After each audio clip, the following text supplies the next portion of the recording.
Bismillahirrahmanirrahim. Qala radhiyallahu anhu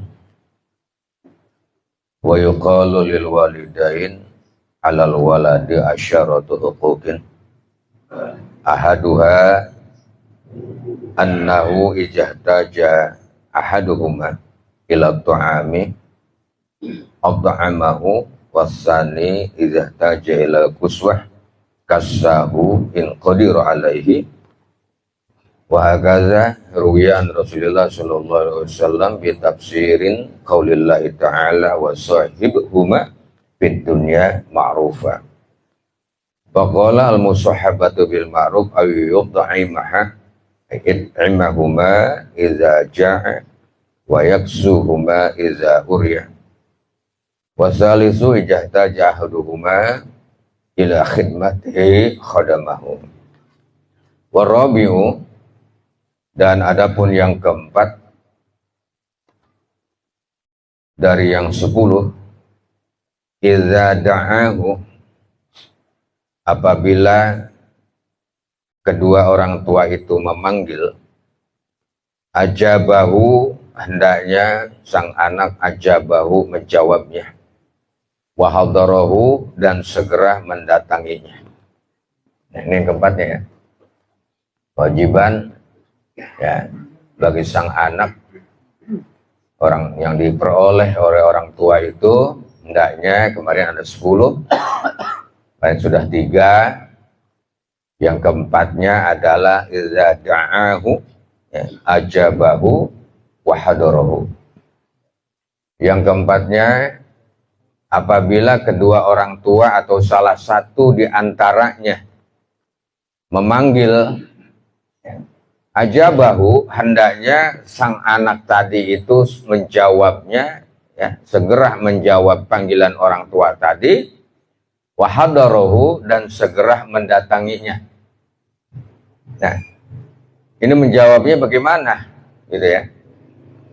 Nah, tentu menjawabnya atas panggilan orang tua itu dengan jawaban, dengan ucapan yang baik, ya, ucapan yang pantas yang diucapkan oleh seorang anak kepada kedua orang tua, pada orang tuanya. Dalam.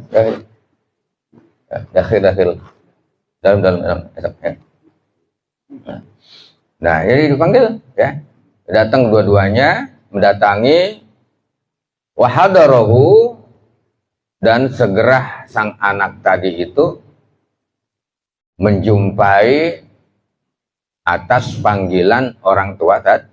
Dia datang tuh, dia datang, dia jumpai, ya. Dulu kita sering diajarkan cara menjawab panggilan orang tua, misalnya ya, orang tua memanggil kepada anaknya, ya Abdurrahman, ya, itu anaknya yang bernama Abdurrahman itu menjawab, labbaik ya abi, ya, labbaik ya abi. Artinya labbaik itu artinya, ya, saya segera datang, wahai bapakku. Labbaik ya ummi, saya segera datang, ya, menjumpai panggilan orang tua. Sekarang beda udah. Abdurrahman, gitu sekarang udah, ya, nah itu. Ini sudah jauh ya, beda ini. Ini salah siapa diantaranya, ya banyak lah, ya. Nah, panggilan orang tua, jawabnya begitu udah, apa? Ya. Udah jauh tuh ya. Nah, ini perubahan-perubahannya. Dan segera menghadiri, mendatanginya, begitu dipanggil segera datang. Supaya apa? Orang tua itu nggak perlu cari anaknya. Orang tua nggak perlu cari orang tua lagi duduk tuh di meja, ya, di tempat duduknya, ya, di ruang tamunya atau di tempat dia itu nyantainya, dipanggil, ya. Sekarang gampang kan melalui alat, ya, komunikasi. Panggil, jawab dengan baik, kemudian segera hadir. Nah, segera menjumpai orang tua. Jangan sampai orang tua itu jangan sampai gegawakan terus, ya. Orang tua gegawakan tuh. Gak ada bahasa Indonesia gegawakan, gak ada. Teriak-teriak, Ya, jangan sampai orang tua itu teriak-teriak terus, ya. Akhirnya marah jadi orang tua. Ya, mana sih kamu? Wah, gitu ya. Padahal ada tuh. Ini karena terkadang sangat khusyuknya di dalam mainin HP, main game, ya, dan lain sebagainya tuh. Ya TikToknya, ya, apalagi snackdown, snack apa itu? Ya, video, ya. Nah itu sampai dipanggil ditanya oleh orang lain, ditanya oleh orang tuanya, dia nggak jawab, dia nggak tahu, ya, dia nggak konsen terhadap yang lain kecuali dia konsen terhadap apa yang disenanginya tadi itu. Ya. Nah ini dunianya, ya. Dunianya itu sudah sangat berbeda sekali, Artinya tidak seperti dunia-dunia yang terdahulu. Ya. Ya. Ini yang keempat. Wal khamisu, dan yang kelimanya, iza amarahu, ya, apabila amarahu memerintah itu orang tua tadi, bi amrin terhadap suatu perintah, ya, auto'ahu, hendaknya sang anak tadi itu taat, dia segera patuh. Kalau ada orang tua memerintahkan kepada anak, ya, sang anak tadi itu auto'ahu, segera dia itu taat. Artinya taat tadi di sini maksudnya, ya, orang tua pun harus melihat kondisi. Nah ini kondisinya, ya. Kalau anak itu sedang belajar, anak sedang membaca Al-Quran umpama, ya, ini pun orang tua punya kebijakan, ya, dilihat anaknya sedang belajar atau sedang membaca Al-Quran, ya, atau apa sesuatu yang penting yang berkenaan dengan pengetahuan umpamanya, pengetahuan dengan ibadah, ini orang tua pun bijak, nggak segera nyuruh sama anaknya. Anak lagi belajar, dia konsen, pelajaran di sekolah, maknya atau orang bapaknya nyuruh, ya, memerintahkan sesuatu. Nah ini jadi apa? Konsen sang anak tadi itu menjadi hilang. Nah, bubar jadinya tuh, ya, pemikirannya tadi konsen terhadap pelajarannya itu. Ini sebuah kebijakan. Kecuali tadi kalau segera atau setelah dia tuh belajar dalam kondisi-kondisi yang tertentu, ya. Nah itu tentu, ya, orang tua pun tadi silahkan, ya, yaitu menyuruh terhadap anaknya, kepada putra putrinya satu hal yang pantas, yang bisa dilakukan oleh sang anak tadi itu. Nih kalau orang tua boleh, ya, orang tua boleh nyuruh sama anaknya, anak nggak boleh nyuruh sama orang tua. Ini balik tuh. Sekalipun minta tolong, ya, mah tolongin dong mah, nah ini artinya minta tolong itu adalah nyuruh sesuatu, nyuruh yang tapi halus, ya, nyuruh juga tuh tapi halus.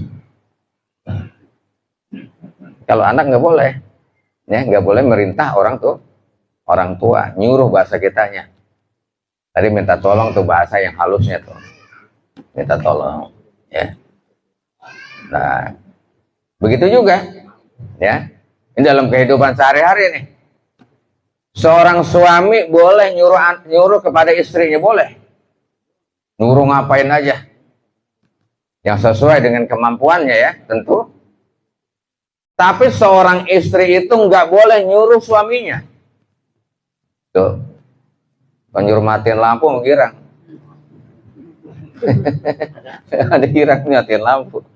Ada ujungnya, ya. Nah, sang istri nggak boleh nyuruh suami, nggak boleh. Terhadap apa?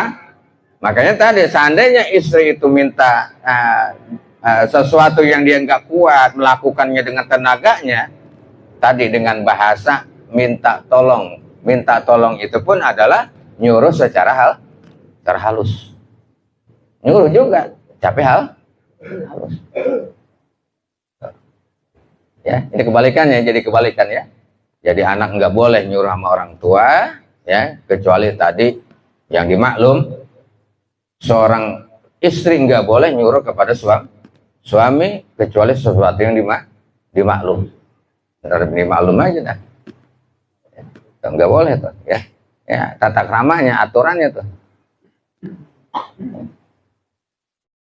Nah, jadi minta tolong. Ya, jadi apabila orang tua itu tadi memerintahkan sesuatu yang tadi, segera sang anak itu taat, segera jawabnya, ya, segera diperbuat, atau beberapa saat kemudian dia perbuat, dia lakukan. Ya, kondisinya emang kalau dekat dia nggak sibuk, berarti segera. Kalau dia dalam kondisinya sibuk ataupun tempatnya dia jauh, berarti kemudian dia laksana, kemudian dia taat. Biamrin atau dia taat, dia patuh. Malam ya'mur bil maksiati, selagi tidak ya'mur, tidak memerintahkan itu orang tua bil maksiat wal ghibati, untuk berbuat maksiat dan ghibah.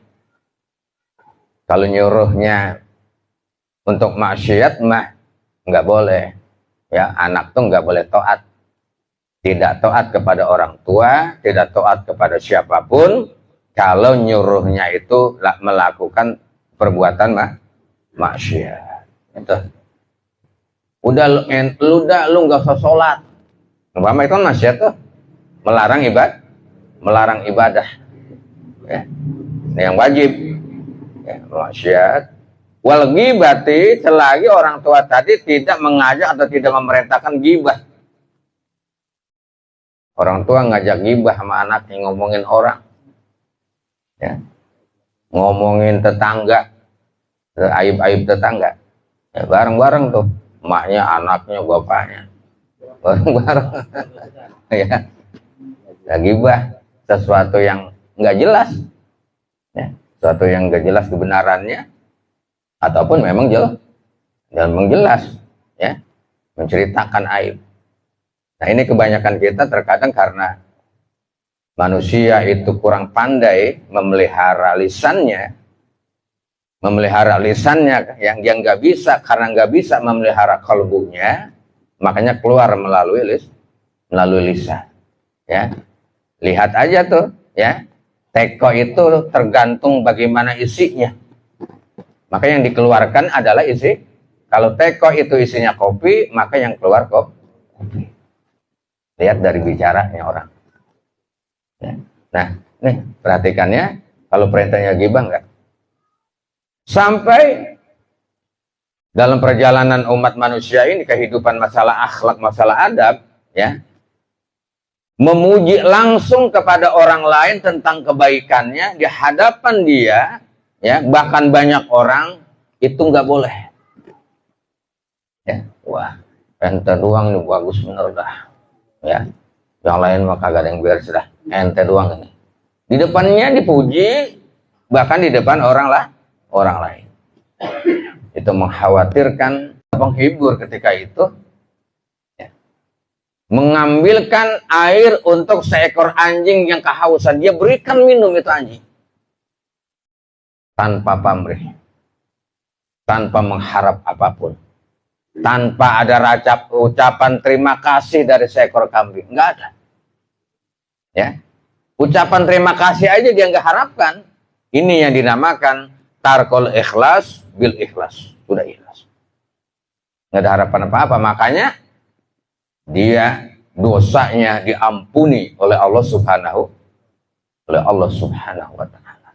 Tuh, yang begitu Pak, ya, itu volume tingkat keikhlasannya sudah tinggi. Kenapa? Tadi, ya, sampai masalah hubungan dia kepada Allah Subhanahu wa Ta'ala itu, tingkat ma'rifahnya itu dia sangat santun, dia sangat sopan, ya, dia sangat malu kepada Tuhannya dan selalu merasa diperhatikan oleh Tuhannya. Apa yang dia perbuat dia tahu, dia nggak ada urusan semua. Satu tuh. Al-Imam Abu Hamid Al-Ghazali, coba lihat bagaimana sejak kecil dia belajar tentang ilmu.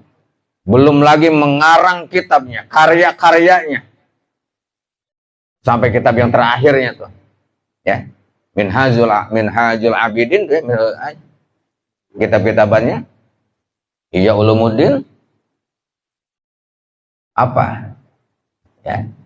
Ketika beliau meninggal, salah satu di antara sahabatnya yang sudah ma'rifah, yang sudah arif billah, ya, dapat khabar melalui mimpi bertemu dengan Abu Hamid Al-Ghazali.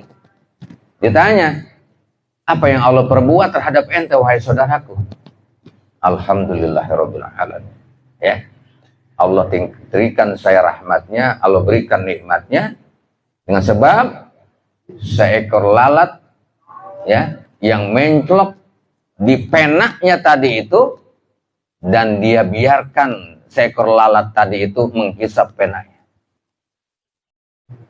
Enggak digubris, enggak mengharap apapun, enggak tanpa pamrih, enggak ada ucapan terima kasih dari seekor lalat, itu enggak diharapkan sama sekali. Silakan. Cuma dengan itu, ya, dia mendapatkan rahmat dari Allah. Nah, begitu ya. Bertingkat-tingkat selanjutnya, makanya sangat penting mempelajari bagaimana pengelolaan qalb itu sangat penting sekali, Pak. Ya, jangan sampai nanti kita ini keberadaan qalbu kita tadi itu masih, ya begitu dah, ya, masih banyak cangkrangnya, ya, masih gelisahnya dan lain sebagainya, ya. Ini nilai-nilai ibadah kita itu. Nah, kalau nggak memasuki kepada perjalanan torekoh, sulit, Pak. Ya, nggak masuk kepada perjalanan ahlu torekoh itu sulit untuk mendapatkan ke situ. Walaupun ikut doang tuh nggak bisa. Ya, kenapa? Sebab dia seolah-olah nggak dianterin sama orang tuanya. Nggak ada yang mengantarkan dia itu. Kalau anak kan sekolah kita anterin tuh, ya, kita daftarkan. Anak pesantren dianterin sama walinya, sama wali muridnya. Tolong, ini anak saya, ya, masukkan sekolah, masukkan pesantren, dianterin. Jadi kalau belum ada yang mengantarkan kita ke jalan Allah, itu susah sekali. Sulit sekali untuk mengelola qalbu kita, dan sulit untuk merasa bagaimana kita diperhatikan terus oleh Allah. Makanya jadi songong orang yang nggak merasa itu. Ya, coba perhatikan orang yang sudah akhlaknya bagus, dia menguap aja tidak terdengar menguapnya. Dia malu di hadapan Allah. Kalau akhlaknya belum ada, nguap aja. Oh, ditutup juga kagak. Ya, coba. Habis makan pete sama jengkol. Itu. Kalau sudah punya adab, enggak, dia malu. Dia hormati Tuhannya karena berada di depan dia.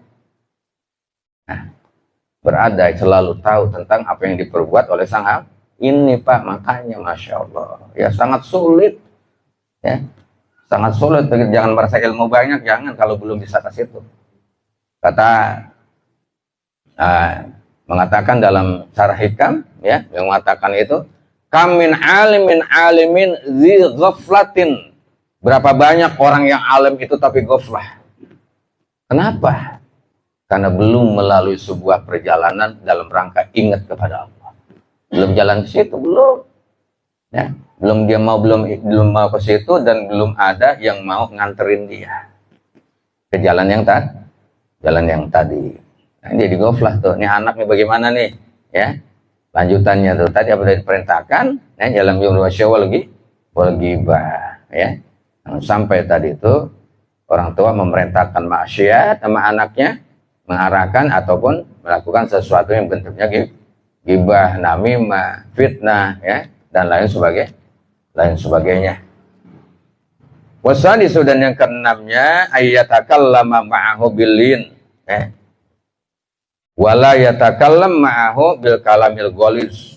Ya, hendaknya, ya, berbicara, sang anak berbicara mau kepada orang tua tadi itu, ya, bilin, dengan ucapan yang lembut, ucapan yang halus, yang santun bicaranya, yang santun, yang sopan, ya, yang tata krama. Wala yatakallam ma'ahu bil kalamil ghalis, ya, jangan bicara di depan orang tua itu dengan ucapan, dengan bicara yang kasar, ya, bicara yang nggak enak didengar, tuh kasar bicaranya deh. Ya, jadi lawan katanya lembut, lawan katanya kasar. Yang lembut bicara, yang santun maksudnya gitu ya, sopan sama orang tua itu bicaranya. Apalagi kalau yang sudah tuh orang tuanya sudah tua, sudah lanjut usia, bicaranya santun itu. Jangan seolah-olah kita mentertawakan kadang-kadang tuh ya, kita menertawakan kepada orang tua kita itu nggak sopan namanya. Ya. Nggak sopan. Kalau diajak gembira boleh, orang tua yang sudah tua ajak gembira sampai orang tua juga ikut ketawa. Kalau mentertawakan nggak boleh. Ya, jadi ngejek namanya sama orang tua. Nenek jatuh, kaki jatuh, kita tawain dia. Kita ketawa, itu mentertawakan, ya. Mentertawakan orang tua tadi. Ngejeknya namanya tuh. Dia pipis, ewer-eweran umpamanya ya. Namanya sudah tua, kita tertawa, itu ngejek orang tua. Ya, orang tua diejek tuh. Nah, jangan ya. Ini yang namanya adab tadi ya. Seorang anak terhadap orang tua dalam sikap, bahkan dalam bicaranya pun tadi. Jangan bicara dengan kalam yang golis, ya, kalam yang kasar, ya, kalam yang nggak baik, ya, yang tidak mengenakkan, ya, menyinggung perasaan terhadap orang tua itu. Makanya kemarin di atas dikatakan, seandainya kemarin, ya, kita masih muda, kita masih remaja, kita masih anak-anak, kita nggak ngerti masalah ini, makanya bertobatlah kepada Allah. Bertobat, ya, mohon ampun kepada Allah. Mohon ampun, mohon maaf kepada kedua orang tua. Kalau masih hidup, kalau sudah tiada, ya tadi banyak berdoa sama orang tua. Ya, banyakkan orang tua terus doa. Ya. Bahkan ya, ziarah ke makomnya itu, datang ke makomnya, ziarah. Ya, ya kan dalam sebuah keterangan dalil kita itu mengatakan kalau seorang anak atau siapapun yang ziarah ke makamnya itu, makam siapapun, makam orang-orang soleh, ya, mereka itu dengar apa yang kita bacakan, mereka itu tahu, ya, apa yang kita bacakan, dan dia tahu siapa yang hadir di dekat dia itu, ya, silaturahmi. Ya, jadi tadi itu apa? Bertobat kepada Allah, ya. Sama tempo kemarin tuh masih banyak banget ya, kehilapan yang kita nggak tahu tuh tentang bagaimana bakti sama orang tua. Kita nggak ngerti, banyak kesalahan, dah bertobatlah, mohon ampun kepada Allah, mohon maaf pada kedua orang tua. Wasabi, dan yang ketujuhnya, Allah yad'uhu bi ismihi. Hendaknya sang anak itu jangan memanggil orang tuanya dengan sebutan namanya. Anak sama orang tua, anak bilang orang tua menyebutkan namanya aja, gitu ya. Coba perhatikan tuh. Kenapa seorang istri itu manggil suaminya dengan sebutan ayah? Padahal bukan ayahnya. Ya. Suami memanggil kepada istri dengan sebutan bunda, ibu, mama, ya, emak. Padahal bukan emaknya. Nah, kan nggak boleh itu. Ya, emang gua malu tuh, gitu. Ya, emang gua malu sebutannya. Ya, ini sebuah adat ya, adat yang sudah jalan ya. Meskipun dari barisan Al-Qur'an dan sunnahnya itu nggak ada kesebutan abi, bapak sebutannya. Begitu anak sama orang tua manggilnya bapak. Suami sama istri manggilnya suami istri mestinya. Ya, wahai suamiku, begitu kudunya. Ya, wahai istriku, kan begitu. Rasulullah manggil istrinya nggak sebut namanya, ya Humairah, ya, wahai si cantik gitu kalau kita mah, ya, wahai si menor, si demplon gitu ngomongnya, ya, enggak apa, ya, kita lihatin.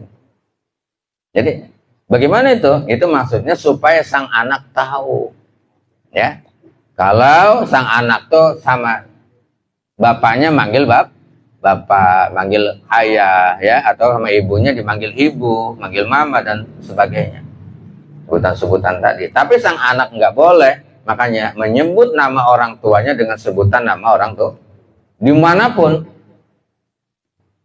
Seandainya dia ceramah, ini ceramah nih Pak, sambutan, ya, dia sebut nama orang tuanya tanpa walid sebutannya, ya. yang terhormat, ya, yang terhormat Al Ustadz Abdurrahman, padahal itu bapaknya. Itu songong untuk anak begitu, Pak. Ya. Mestinya apa? Ayahanda atau al-walid, ya. Al-walid, waladi, bapakku, mesti ngomongnya begitu. Abi, ya. Abi Al Ustadz Anu, begitu mesti kalau seorang ini nyebutnya Al Ustadz Haji Anu. Nah, ini ya. Kepada santun dia di depan orang banyak, ya, menyebut nama bapaknya, padahal dia ustadz juga tuh ya. Ya, itu bukannya walid tadi. Atau orang tuh, kalau abi bapak saya yang terhormat, yang tercinta, begitu mesti ngomongnya. Jangan disebut namanya. Ya. Masih menyebut nama tuh. Ya, jadi anak jangan menyebut nama, atau ya. Jadi seorang istri pun suami nggak boleh nyebut namanya. Suami aja dan nyebutnya kalau emang nggak mau mah. Ya, suami. Kalau sekarang kan ayang beb lain udah. Ayang beb, ya. Sebutan abi, ya, walid, semuanya ya, atau apa saja, bapak, ya, ayah, apa, nyebut. Wasamin yang ke-8 kita lagi ya. Ayam syakhalafahu, bahwasanya hendaknya sang anak tadi itu yamshi khalafahu, berjalan di belakangnya. Sang anak kalau berjalan di belakang orang tua, ya jangan di depan orang tua. Artinya kemarin bahwa kenapa di sini mengajarkan sang anak berjalan di belakang orang tua, artinya sang anak itu mesti mengikuti jejak langkah orang tuanya. Ya, satu kalau perjalanan itu, yang kedua tadi sopannya sang anak, baktinya sang anak nggak boleh berjalan di depan orang tua, dia harus berada di belakang orang tua, ngikutin. Ya, banyak masalah nanti itu ya. Watasi dan kesembilannya ayyardallahu ma yardoli nafsih, sendanya sang anak tadi itu seneng, ya, terhadap apa yang disenangi oleh orang tuanya. Orang tuanya senang apa tuh? Anak harus ngerti udah. Ya, harus paham tuh sang anak. Kesenangan orang tua senangnya emang dia senangnya gambus. Ya. Anak tuh jangan makin larang anak. Gambus ya. Gitu ya. Kesenangannya apa? Sang anak mesti senang terhadap apa yang disenangi oleh orang tua. Apa yang disenangi oleh orang tua, anak jangan larang. Ini contoh, ibunya meninggal, berarti kan bapaknya nggak punya istri. Ya, bapaknya meninggal, istrinya meninggal, bapaknya nggak punya istri. Karena istrinya meninggal, bapaknya pengen nikah lagi, anak nggak boleh larang. Itu, jangan Pak, jangan pakai kawin lagi, kasihan malah mau itu kan, kasihan. Dan lain sebagainya, ya, itu apa yang disenangi oleh orang tua, anak jangan larang, mesti seneng ya, jangan menghalang-halangi. Itu kan yang baik masalahnya ya, maksudnya yang baik. Kali kalau masalah maksiat, anak juga ya hendaknya mengasih ingatan sama orang tua, ya, diingatkan orang tua juga nggak apa-apa kalau maksiat mah tadi. Tapi kalau kebaikan tadi, emak nih bapaknya meninggal, ya, kan ada emak tuh, emak mau nikah lagi, jangan dilarang. Nikah mak kalau emang mak seneng, nah begitu. Kalau emang mak mau, ya. Nah ini sang anak nggak boleh melarang apa yang disenangi oleh orang tua. Jangan mak kita larang-larang. Ya, kita dulu minta kawin dikawinin orang tua. Ya, tuh perhatikan tuh. Ya kasih sayangnya orang tua jangan makin dilarang sih ya. Biologis itu nggak bisa diganti oleh apapun, Pak. Ya, kalau psikologis bisa diganti. Nggak punya pakaian bisa beli, bisa diganti. Tapi kebutuhan biologis itu nggak bisa diganti dengan apapun. Ya, orang kalau udah pengen kawin susah lah. Ya, udah pengen kawin berabe udah tuh. Ya, dikasih kambing kagak mau. Ya, maunya tadi apa yang dia senengi. Nah, ini ikutin, kasih suruh, silahkan. Ya. Atau orang tuanya malu-malu, umpamanya nggak enak sama anaknya kalau dia mau nikah lagi, ya. Setelah orang tuanya meninggal tadi, salah satu di antaranya, anak bilangin, Pak, kalau mau nikah lagi silakan ayo, ya. Sama siapa? Senang mak suka, siapa yang bapak suka, gua mau. Yang cariin sama anak tuh. Oh udah mak, biayanya saya jamin, gitu. Ya. Ini jangan dilarang-larang dosa tuh anak. Ya. Wa yakrahu lahu ma yakrahu li nafsi. Anak juga ya hendaknya tidak suka terhadap apa yang tidak disukai oleh orang tuanya. Ya, orang tuanya nggak suka terhadap apa yang nggak disukai oleh orang tuanya. Orang tuanya nggak suka kalau nikah lagi. Banyak nggak suka kan tuh ya. Anak mestinya begitu juga. Nggak suka kalau ya, memang orang tua dulu bilang orang tua kalau kawin lagi gua gedik gitu ya. Ya, itu artinya apa? Ya, apa yang nggak disukai oleh orang tua kita juga berusaha untuk mengalihkan itu ya, tidak disuka juga terhadap hal itu gitu mestinya ya. Jadi hibur orang tua itu ya, bagaimana kesenangannya, dan apa yang nggak disukai oleh orang tua pun ya hendaknya kita juga tidak suka. Terakhir wal asyiru ayyad walahu bil maghfirah ya. Yang ke-10-nya hendaknya sang anak tadi betul mendoakan bagi orang tua bil maghfirah, dengan ampunan kepada Allah, kullama yad'u li nafsihi, di mana sang anak tadi itu berdoa untuk dirinya. Aubighfirli wali walidai ya, dan seterusnya Aubighfirli mohon untuk dirinya dan juga mohon untuk kedua orang tuanya. Ini yang nggak pernah lupa nih, karena biasanya setiap orang yang sholat kemarin di atas itu pasti ya selalu berdoa untuk kedua orang tuanya. Ya, qala Allah Ta'ala wallahu ta'ala alamu bisawab.